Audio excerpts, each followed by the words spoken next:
الحمد لله وكفى وسلام على عباده الذين اصطفى أما بعد أعوذ بالله من الشيطان الرجيم بسم الله الرحمن الرحيم قل للمؤمنين يغضوا من أبصارهم ويحفظوا فروجهم ذلك أزكى لهم إن الله خبير بما يصنعون وقال تعالى يعلم خائنة الأعين وما تخفي الصدور وقال النبي صلى الله عليه وسلم الحياء شعبة من الإيمان اللهم صل على سيدنا محمد وعلى آل سيدنا محمد وبارك وسلم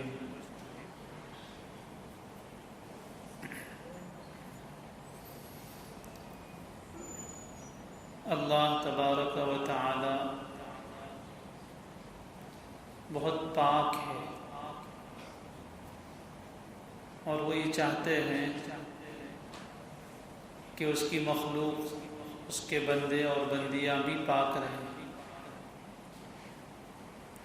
چنانچہ اللہ بھی پاک ہے، اس کے نبی بھی پاک ہے، اس کا دین بھی پاک ہے اور اس دین کی تعلیمات بھی پاکیزگی پر مبنی ہے۔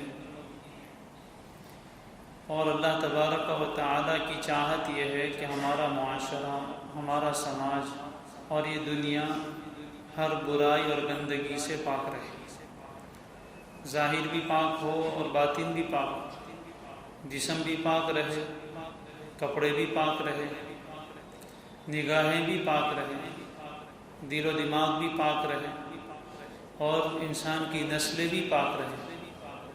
یہ اللہ تبارک و تعالیٰ کی چاہت ہے۔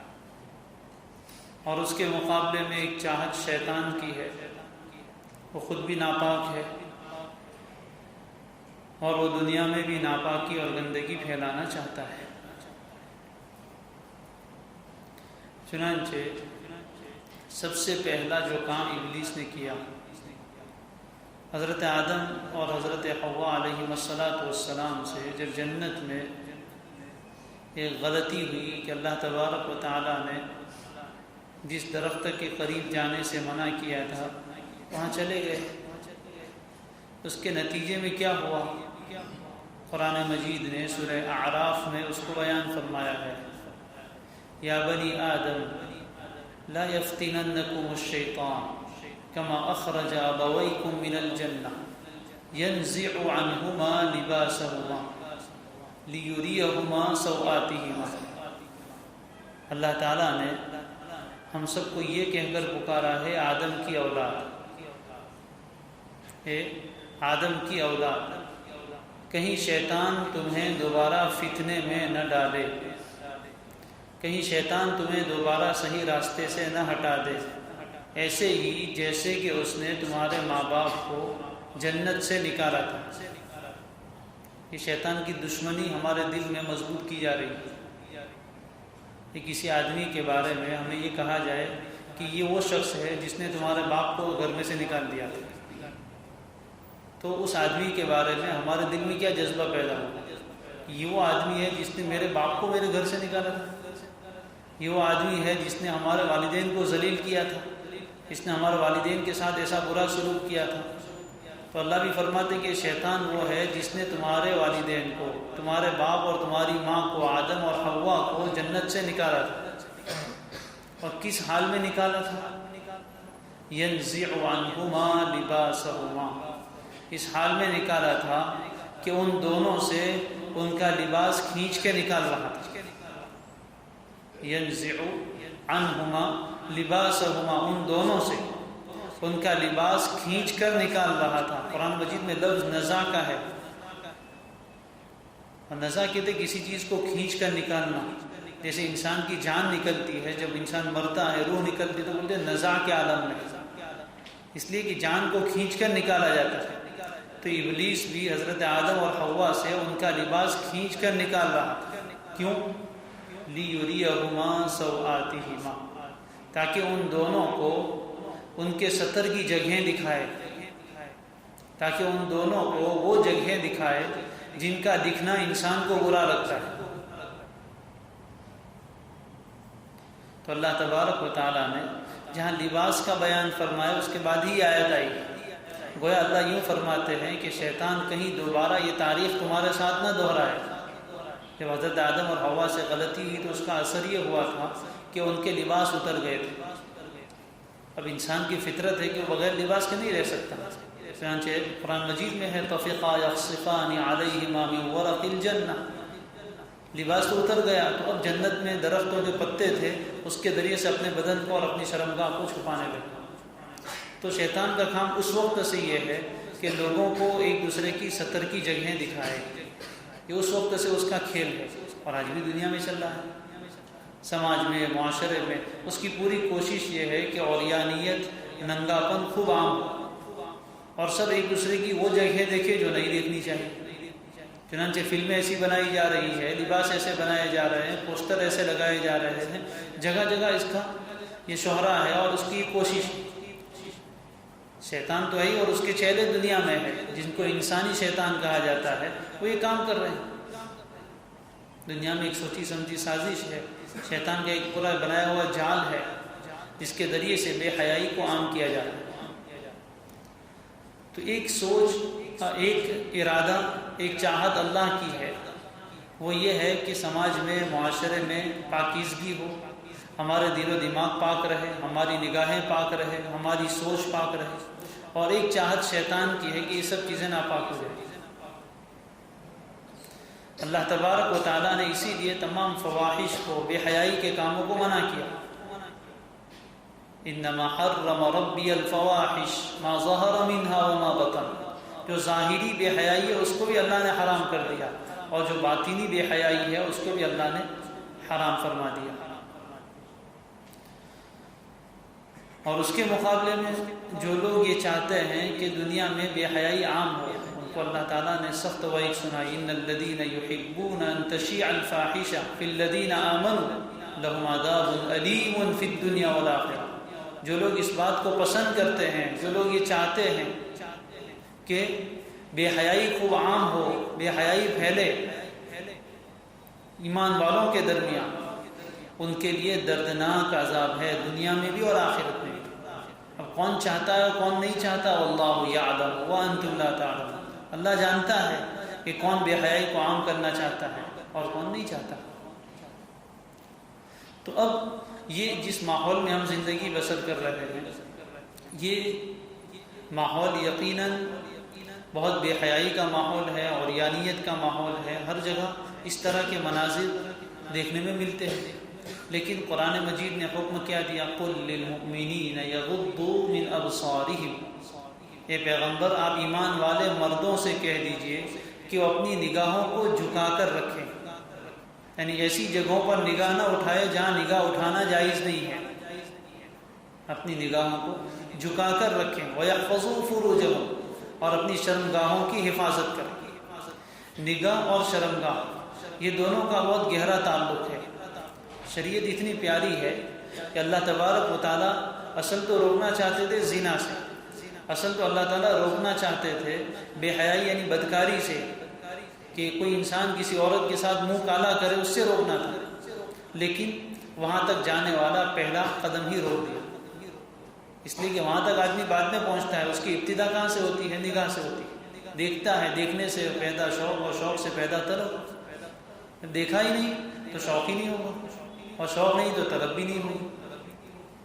تو ہماری شریعت نے یہ نہیں کہا کہ سارے اسباب کھلے رکھو اور اس کے بعد پھر کہا کہ نہیں اب زنا مت کرو. یہ تو بہت مشکل کام ہو جاتا، یہ تو بہت مشکل کام ہو جاتا. اس لیے پہلے ہی قدم پر روک دیا کہ نگاہ کی ہی حفاظت کرو، پردے کا انتظام کیا. پورا شریعت کا ایک نظام ہے، ایک سیٹ اپ ہے جس کے ماتحت سماج اور معاشرہ انتہائی پاکیزہ رہتا ہے. سارے اسباب اختیار کیے. مردوں کو کہا اپنی نگاہوں کو جھکا کر رکھو، عورتوں کو الگ حکم دیا کہ اپنی نگاہوں کو جھکا کر رکھو. عورتوں سے کہا گیا کہ بلا ضرورت گھر سے باہر نہ نکلے، پھر اگر نکلنا ہو تو کس طرح نکلے. ساری شرائط ہیں. تو اللہ تعالیٰ نے حکم دیا کہ نگاہوں کی حفاظت کرو تاکہ زنا سے بچ جاؤ. وَلَا تَقْرَبُوا الزِّنَا، یہ نہیں فرمایا کہ زنا مت کرو، فرمایا زنا کے قریب بھی نہ جاؤ، یعنی اس طرف لے جانے والا جو پہلا قدم ہے اس سے بھی اپنے آپ کو بچاؤ. چنانچہ نظر کی حفاظت کا حکم دیا. اب جو لوگ یہ کہتے ہیں کہ بس زنا مت کرو، کسی پر ریپ مت کرو، یہ گناہ ہے، باقی عورتیں جیسے چاہے گھومیں، مرد جو چاہے دیکھے، جو چاہے فلمیں دیکھے، تو ایسا ممکن نہیں ہے. دنیا میں یہ جو جنسی زیادتی ہو رہی ہے اور گینگ ریپ ہو رہے ہیں وہ کبھی رک نہیں سکتے، اس لیے کہ اس کے اسباب ہی نہیں روکے جا رہے. یہ تو ایسا ہے کہ چھیچڑے ڈال دیے جائے اور بلی کو سامنے بٹھایا جائے، اس کو تو حفاظت کرے، اس کی ذرا بھی محمد ماننا، اس کی طبیعت ہے، چھیچڑے دیکھ کر وہ رک نہیں سکتی. تو انسان کو بھی اللہ نے ایسا بنایا ہے کہ وہ ان چیزوں کو دیکھ کر پھر اپنے آپ پر کنٹرول نہیں کر سکتا. تو شریعت نے ہمیں یہ حکم دیا کہ ہم اپنی نگاہوں کو جھکا کر رکھیں. دوستو یہ گناہ اور یہ مرض بہت عام ہو گیا ہے. اللہ تعالیٰ نے ہماری فطرت یہ بنائی ہے کہ ایک مرد عورت کو دیکھنا چاہتا ہے، اس کے دل میں ایک خواہش پیدا ہوتی ہے اور ہونی چاہیے، لیکن اس کے لیے اللہ نے انتظام بھی کیا ہے. ہماری جو فطری خواہش ہے اس کو پورا کرنے کا اللہ نے انتظام کیا کہ مرد کے لیے اپنی بیوی کو دیکھنا اللہ نے حلال کیا. دیکھے، اس کو جی بھر کے دیکھے، ثواب ملے گا، اللہ کا قرب ملے گا. لیکن دوسری جگہوں پر دیکھنے سے اللہ نے منع کیا. لیکن انسان کے اندر ایک مرض ہے، بیماری ہے خواہش کی. خواہشات مختلف صورت میں ظاہر ہوتی ہے، ان میں سے ایک یہ جنسی خواہش کی بیماری کہ ہر نئی چیز دیکھنے کی اس کو خواہش ہے. چنانچہ گھر میں بیوی موجود ہے، حلال طریقے سے اس کو دیکھ سکتا ہے، لیکن اس کے اوپر اکتفا نہیں ہے، اور چیزوں کو دیکھنے کا شوق ہے، اور عورتوں کو دیکھنے کا شوق ہے. تو یہ مرض ہے اور بہت موذی مرض ہے، بہت خطرناک بیماری ہے. اس کے نقصانات بہت ہیں، اس کے نقصانات بہت ہیں. اس لیے سب سے پہلی تو ایک بات اپنے دل میں بٹھائے کہ بد نظری یعنی اجنبی عورتوں کو دیکھنا، چاہے وہ اسکرین پر دیکھا جائے، چاہے ویڈیو میں دیکھا جائے، چاہے وہ فوٹو میں دیکھا جائے، چاہے چلتی پھرتی عورت کو دیکھا جائے، ہر صورت میں وہ حرام ہے. ہر صورت میں وہ حرام ہے. یہ بھی ایک تفصیلی مسئلہ ہے کہ اجنبی عورت ہے کون. ہم تو جس کو ہم پہچانتے نہیں ہو ایسے راستے پہ چلتی عورت کو اجنبی سمجھتے ہیں. اپنے آزو بازو میں رہتی ہے، گھر میں رہتی ہے، چچا کی لڑکی ہے، ماموں کی لڑکی ہے، اس کو تو ہم اجنبی سمجھتے ہی نہیں. اپنی بھابھی ہے گھر میں اور دوسری عورتیں ہیں، وہ بھی شریعت کے دائرے میں اجنبی ہے، ان سے بھی اپنی نگاہوں کو بچانا ضروری ہے.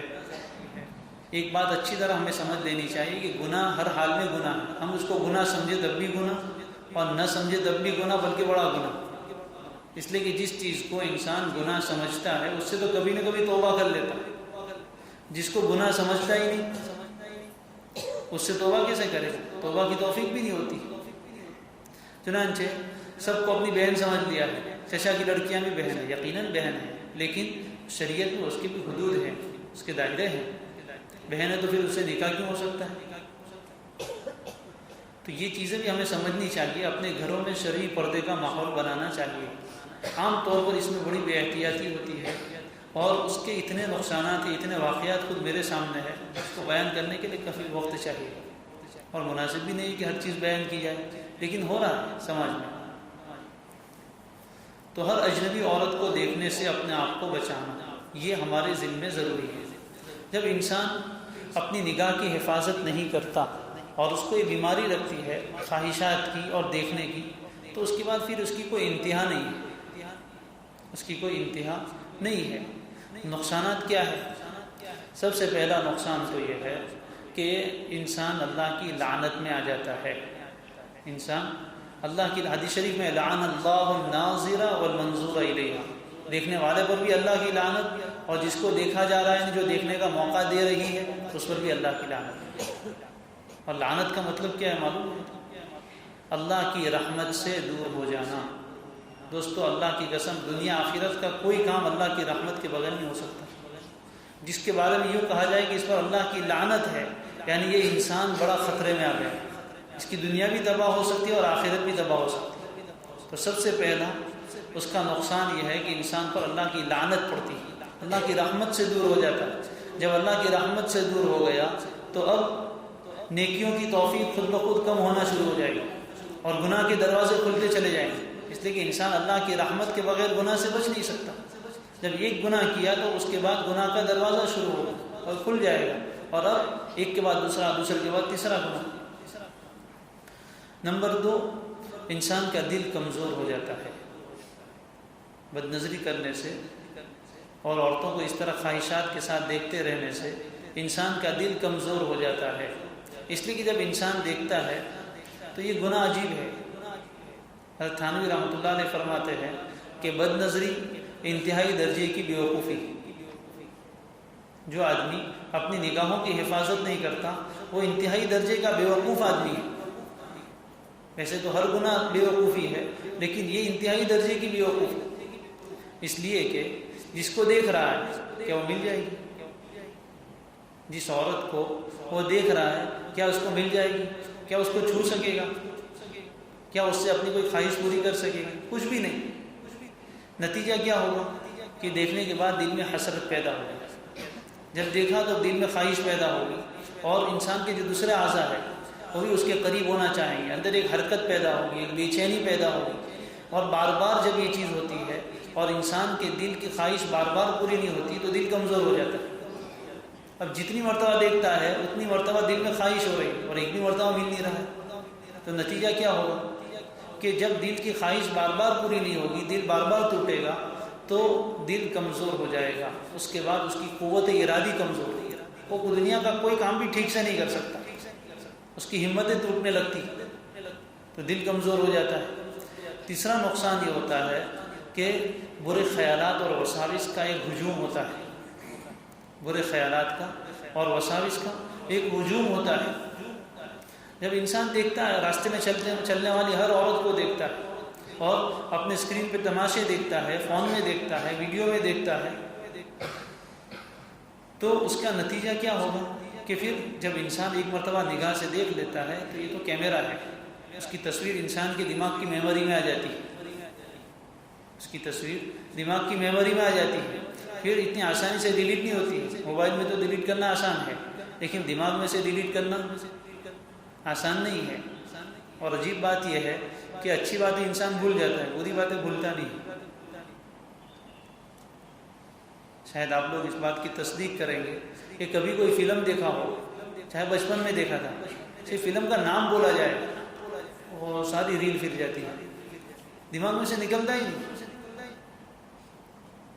ایک عجیب چیز ہے، اتنا آسانی سے دماغ میں سے نکلتا نہیں ہے، انسان دیکھ لیتا ہے پھر اندر وہ چھپ جاتا ہے، اس کو نکلتے نکلتے بہت دیر لگتی، تو پھر برے خیالات اور وساوس شروع ہو جاتے ہیں۔ شیطان تنہائی میں پھر وہ سب چیزیں یاد دلاتا ہے اور اس کے نتیجے میں انسان اس حد تک پہنچتا ہے، اللہ ہم سب کی حفاظت فرمائے، کہ اس کے بعد پھر انتہائی پاکیزہ رشتے بھی ناپاک ہوتے ہیں، انتہائی پاکیزہ رشتے بھی ناپاک ہونے لگتے ہیں۔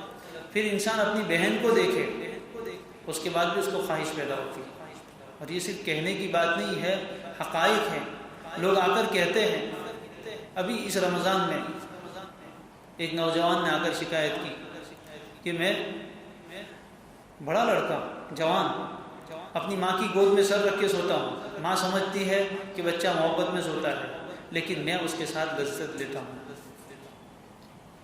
رمضان میں مسجد میں بیٹھ کر یہ شکایتیں آ رہی، کیوں ایسا ہو؟ اس کے بہت سارے اسباب ہیں۔ ماؤں کے لباس بھی ایسے نہیں رہے، بیٹیوں کے لباس ایسے نہیں رہے، بیٹی باپ سے محفوظ نہیں ہے، ماں بیٹے سے محفوظ نہیں ہے، بہن بھائی سے محفوظ نہیں ہے۔ وجہ کیا ہے؟ نگاہوں کی حفاظت نہیں ہے۔ جب عادت پڑتی ہے تو پھر وہ کسی کی تمیز نہیں رہتی، تو یہ برے خیالات اور وساوس کا ہجوم ہوتا ہے۔ انسان نہ چاہنے کے باوجود بھی پھر اپنے آپ کو روک نہیں پاتا ہے، اور جب یہ بیماری لگتی ہے تو پھر بڑھتی چلی جاتی ہے۔ جتنا ہو سکے جلدی اس کا علاج کرنا چاہیے، ورنہ پھر انسان کے لیے اس سے اپنے آپ کو بچانا تھوڑا مشکل ہو جاتا ہے۔ جس طرح انسان کو گٹکے کی عادت لگ جاتی ہے، سگریٹ کی عادت لگ جاتی ہے، تو شروع میں کچی عادت ہے، چھوڑنا چاہے تھوڑی سی ہمت کر کے چھوڑ سکتا ہے، لیکن سال سال سے کھا رہا ہے، اب چھوڑتا ہے پھر تھوڑے دن کے بعد واپس لگ جاتا ہے، اب تو چھوٹتا نہیں ہے۔ تو ایسا ہی اس کا حال ہے اللہ حفاظت فرمائے. اگر جوانی میں اس گناہ سے توبہ نہ کی اور اس کا علاج نہ کیا، ان آنکھوں نے دیکھا ہے بوڑھا انسان بال سفید ہو گئے، لیکن اس کے باوجود بھی اس سے یہ گناہ نہیں چھوٹا.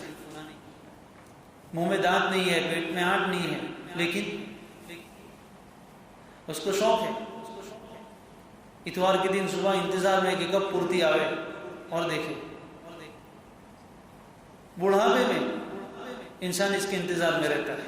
حالانکہ کوئی طاقت نہیں ہے اس کے پاس، کچھ نہیں کر سکتا، لیکن اس کا نفس اس کو چھوڑتا نہیں ہے. یہ گناہ بے لذت ہے. اس لیے دوستو اس کے اور بڑے بڑے نقصانات ہیں. طبی اعتبار سے، سائنسی اعتبار سے اس کے نقصانات ہیں، اور اس کا سب سے بڑا نقصان یہ ہے کہ پھر انسان جنسی اعتبار سے کمزور ہو جاتا ہے. اس کا سیکس پاور کمزور ہو جاتا ہے، وہ بیوی کو منہ دکھانے کے قابل نہیں رہتا ہے. اس لیے کہ جب کبھی انسان اپنی نگاہ کا غلط استعمال کرتا ہے تو اس کے نتیجے میں آٹومیٹک ایک نظام ہے کہ اس کے اندر شہوت پیدا ہوتی ہے.